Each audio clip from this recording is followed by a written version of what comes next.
Selamat berjumpa kembali dalam layanan audio Sahabat Seperjalanan. Hari ini adalah hari Sabtu 14 Desember 2024. Tema renungan saat teduh kita dengan judul Menatap ke Depan. Firman Tuhan terambil dalam 2 Korintus pasal 4 ayat 16 sampai dengan ke-18. Demikian bunyi firman Tuhan.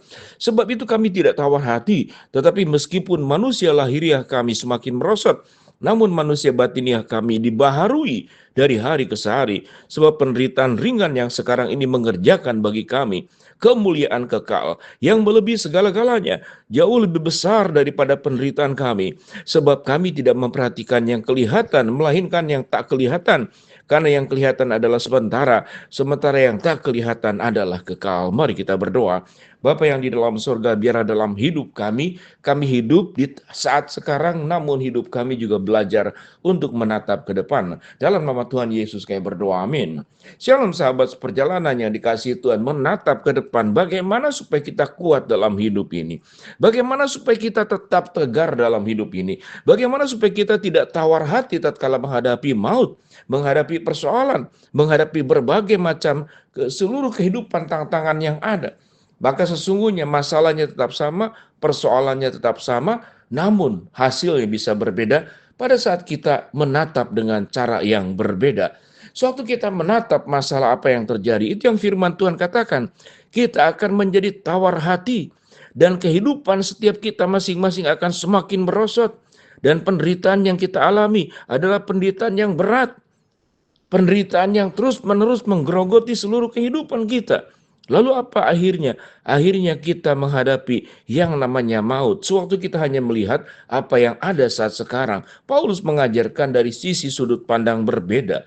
Jangan selalu hanya melihat kepada apa yang nampak di mata kita, yang ada saat sekarang. Tapi lihatlah, tataplah ke depan. Firman Tuhan berkata, sebab kami tidak tawar hati, tetapi meskipun manusia lahiriah kami semakin merosot, namun manusia batiniah kami dibaharui dari hari ke hari. Orang yang menatap ke depan akan memperbaharui yang namanya manusia batiniah. Tentu kita butuh manusia batiniah, tapi kita juga butuh manusia lahiriah. Tetapi kalau kita berorientasi hanya semata-mata kepada lahiriah, sebut saja ada orang yang sangat pandai menjaga kesehatan, menjaga pola makan, kebugaran, sedemikian rupa badannya bugar. Tetapi kita tidak bisa melewati yang namanya proses penuaan. Di dalam proses penuaan kita akan menjadi tua. Tua identik dengan sakit-sakitan. Tua identik dengan menurunnya kemampuan. Kemampuan mendengar, kemampuan melihat, kemampuan berjalan, kemampuan berpikir, kemampuan berbicara. Seluruhnya akan merosot. Mata pun terbatas kemampuan di dalam melihat, memandang, bekerja. Otot-otot halus kita, motorik halus kita sudah tidak lagi berfungsi dengan baik.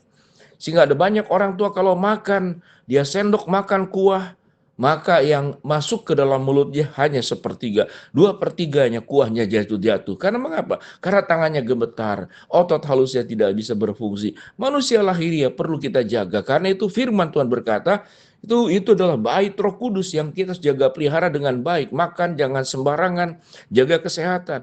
Tetapi yang namanya manusia lahiriah tetap di dalam proses tidak akan menjadi lebih baik. Bertahan supaya tidak cepat rusak, bertahan supaya tidak cepat menjadi tua dan meninggal.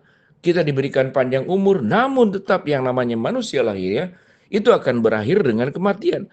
Apa yang dimaksud dengan manusia batinia? Adalah manusia yang disifatnya, kalau manusia terdiri daripada tubuh, jiwa, dan roh, manusia batinia itu menyangkut jiwa dan roh kita, yang harus terus-menerus diperbaharui, yang tidak akan menjadi tua, yang tidak akan kemudian menurun kemampuannya. Kalau kita latih terus, kita asah terus jiwa kita dan roh yang ada dalam diri kita. Itu yang disebut dengan manusia batinia.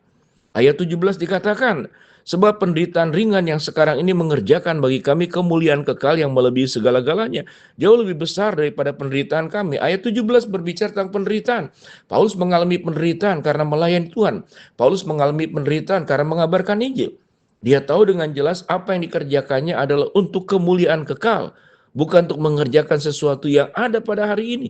Sehingga penderitaan yang dialaminya itu terasa ringan sekalipun berat.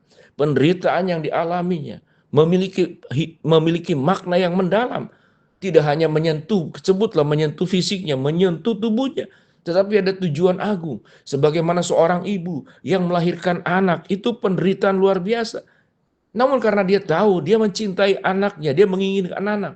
Maka rasa sakit sewaktu mengandung dan melahirkan, dia sudah tidak peduli lagi. Semua yang rasa berat dari proses melahirkan itu menjadi tidak ada makna dan artinya tatkala dia melihat anaknya lahir dalam keadaan baik dan sehat. Karena itu harapannya, dia menginginkan anak. Jadi, penderitaan itu adalah problem masalah yang sama, namun bisa menjadi ringan, bisa menjadi berat, sangat tergantung tentang fokus hidup kita. Sewaktu kita menatap ke depan, tatkala kita hidup dalam kebenaran, mungkin kita tidak menjadi lebih kaya dari orang lain. Tatkala kita hidup mendaki kebenaran firman Allah, mungkin kita tidak populer, kita tidak bisa naik jabatan lebih tinggi, karena kita hidup dalam kebenaran. Sementara orang lain menyogok, sementara orang lain kemudian bermuka dua, sehingga dia bisa cepat maju. Kita tidak demikian.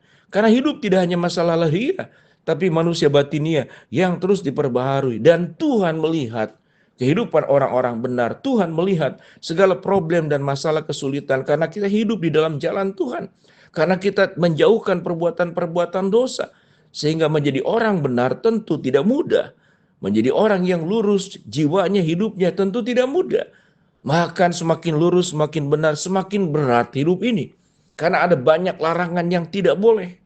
Tetapi kalau hidup dalam keberdosaan, apapun dilanggar, apapun dilakukan. Sehingga kelihatannya hidupnya mudah. Namun menderita di hadapan Tuhan karena dia sedang berbuat sesuatu yang keliru dan salah di hadapan Tuhan.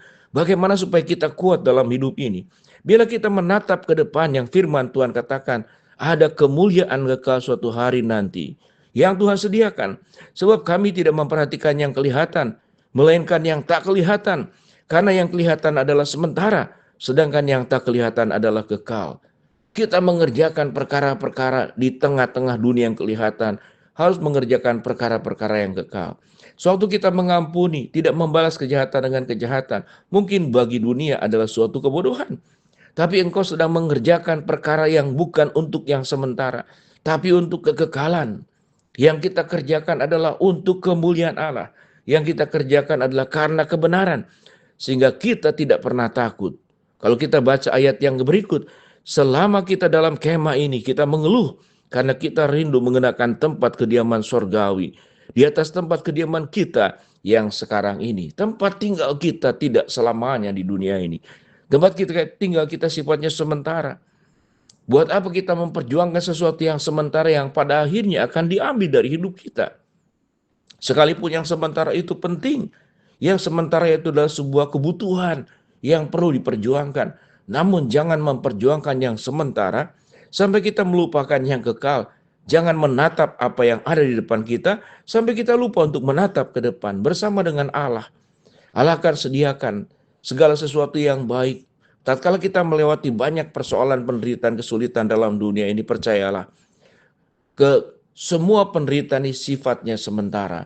Semua persoalan hidup ini sifatnya sementara. Satu hari kelak nanti akan diangkat. Atau juga Tuhan bisa angkat pada saat kita masih hidup dalam dunia ini. Mari kita menatap ke depan. Mari kita berdoa. Bapa dalam surga, terima kasih buat kebenaran firman Allah yang kami pelajari. Hamba-Mu berdoa buat sahabat seperjalanan yang sakit, Tuhan jamah sembuhkan.